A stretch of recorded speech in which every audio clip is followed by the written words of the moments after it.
गठबंधन के लोग या बता देंगे आने वाले विधानसभा के चुनाव में कि विगत 17 महीना में जो तेजस्वी सरकार ने किया है, आने वाले 5 साल में अगर उनकी सरकार बनती है उससे बेहतर ढंग से सरकार को चलाया जाएगा और युवाओं को जो लगातार पलायन करने पर विवश हैं उनको रोककर उनके लिए रोजगार मुहैया कराया जाएगा। और कोई सवाल है तो आप पूछ सकते हैं।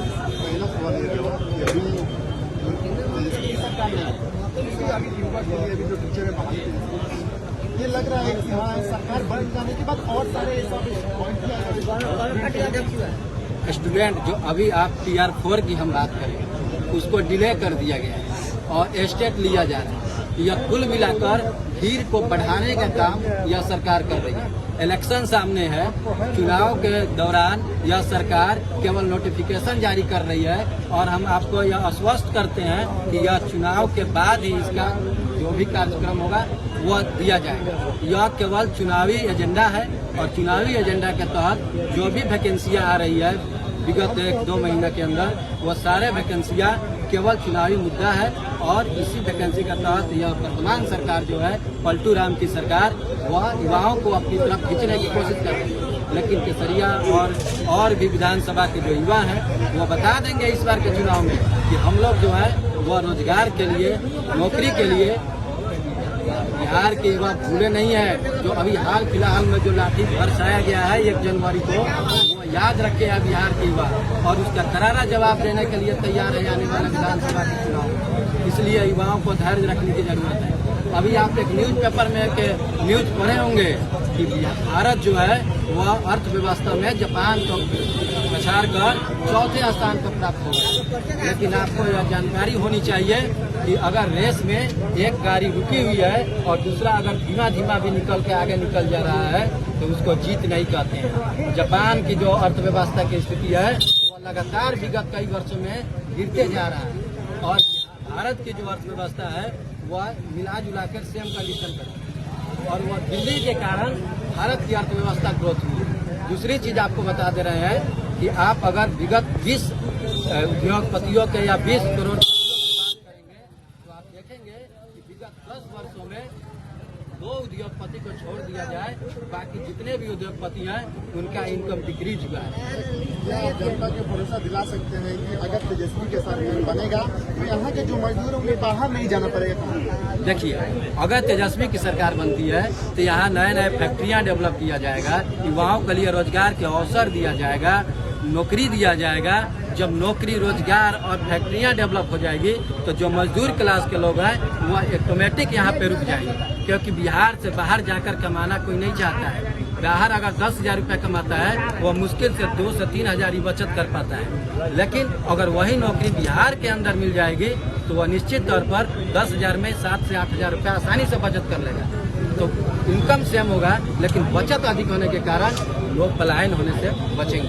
अभी के डेट में बिहार में कोई फैक्ट्री क्यों नहीं लगाना चाह रहा है? इसका 2 कार्यक्रम है। पहला कि बिहार की जो जनसंख्या है जो तीव्र गति से आगे बढ़ रही है, इस पर कोई रोक टोक नहीं किया जा रहा है सरकार के द्वारा। और अभी जो पहलगांव हमला हुआ है इसकी बहुत चर्चा आपने सुना होगा, मीडिया के तहत भी आप बहुत चर्चा सुने होंगे। लेकिन वही दूसरी तरफ पूंछ पर भी जो आक्रमण हुआ, पूंछ पर जो हमारे लोग मारे गए, उस पर कोई चर्चा ही नहीं। 2 मिनट इसको क्लियर करते हैं आपको। और एक सबसे मजेदार चीज बताएंगे कि आप सिंदूर ऑपरेशन के बारे में बहुत उठा चढ़ा कर बात किया जा रहा है सिंदूर ऑपरेशन, लेकिन उसका रिजल्ट क्या आया यह भी जनता को दिखना चाहिए। रिजल्ट आप उठा कर देखेंगे तो 0 सन्नाटा रिजल्ट आया है। जो भी शिमला समझौता हुआ उसको तोड़ दिया गया। उसको साफ तौर पर कहा गया था कि हिंदुस्तान और पाकिस्तान में जो भी मसला होगा वो आपस में क्लियर किया जाएगा, लेकिन इसमें मीडिएटर के रूप में पूंजीपति देश अमेरिका को शामिल किया जा रहा है। एक अडानी को बचाने के लिए सिंदूर ऑपरेशन शुरू किया गया और उसको समाप्त कर दिया गया बिना किसी कारण। लगातार उस पर आक्रमण किया जा रहा है, इस पर कोई पूछने वाला नहीं है। और मीडिया वाले भाइयों से कहना चाहते हैं कि हर तरीका का जो भी आक्रमण होता है इस पर भी आप लगातार इस पर भी सवाल उठाइए, और जब सवाल उठाइएगा तब बढ़ चढ़ कर लोग जानेंगे। इस क्षेत्र लोगों को वही दिखाया जा रहा है जो मोदी सरकार के पक्ष में है। जब वही चीज दिखाया जाएगा तो जनता को मालूम चलेगा कि मोदी सरकार अच्छा काम कर रही है, लेकिन जो सही तरीका से सही चीज़ों को दर्शाया जाएगा तो साफ तौर पर आप समझेंगे यह मोदी सरकार केवल कुछ लोगों को बचाने के लिए, कुछ लोगों को अमीर से अमीर बनाने के लिए पूरा बिहार और भारत के जनताओं का शोषण कर रहा है। हमारे यहाँ देखते हैं कि अक्सर बाढ़ आ जाती है। अगर यहाँ हमारे बिहार में अक्सर यहाँ इतना बाढ़ आप ये बताइए कि अगर बाढ़ आएंगे तो यहाँ फैक्ट्री कैसे लगाई जाएगी? आप बिहार को दो क्षेत्र में बांटिए, दक्षिणी बिहार और उत्तरी बिहार। आप उत्तरी बिहार को देखेंगे तो आप देखेंगे उसमें कि उत्तरी बिहार बाढ़ प्रभावित क्षेत्र है, लेकिन दक्षिणी बिहार की बात जहाँ करेंगे वह सूखाग्रस्त क्षेत्र है।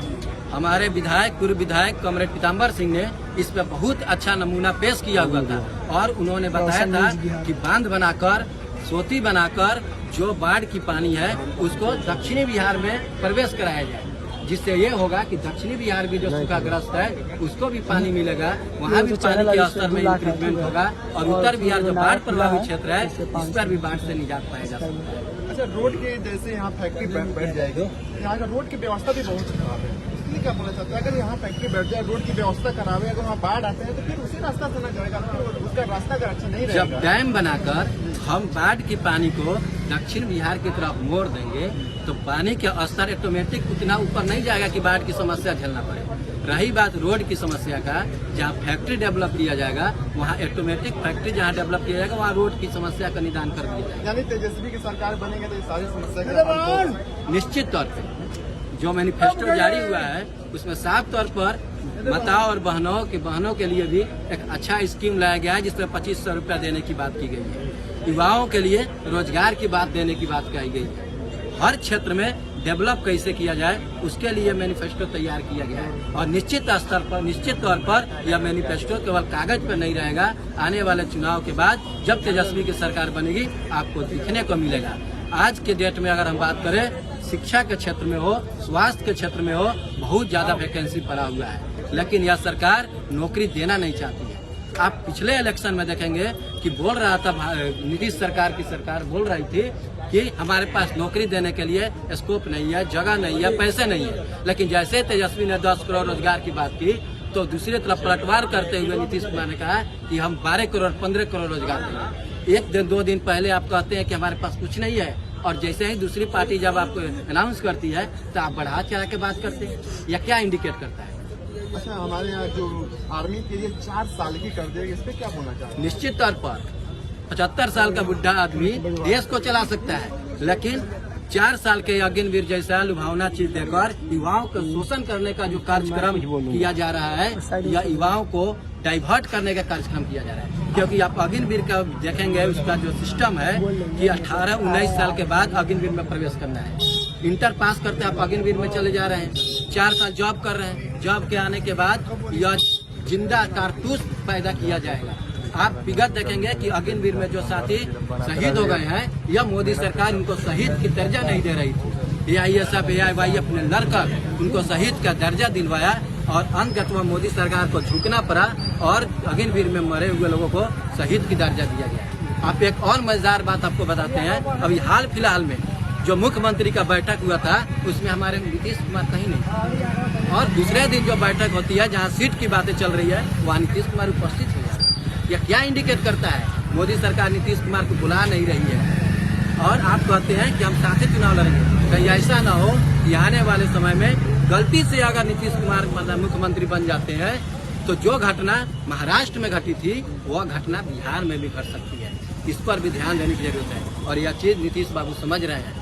और आप कहते हैं कि हम दलितों का सहाय करते हैं। जब अम्बेडकर जी का मूर्ति तोड़ा जा रहा था तो यह चिराग पासवान क्या कर रहे थे?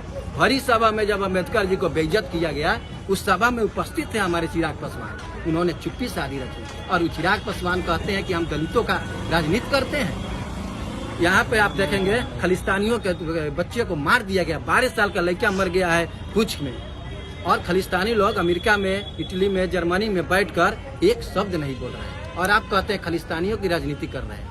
कुल मिलाकर कहें कि भारत सरकार, मोदी सरकार हिंदू और मुस्लिम में बांटकर अपनी गद्दी को बचाए रखना चाहती है और इस पर भारत के, बिहार के लोगों को बचना होगा और आने वाले समय में बता देना होगा कि हम जो है वो अब चुप बैठने वाले नहीं है।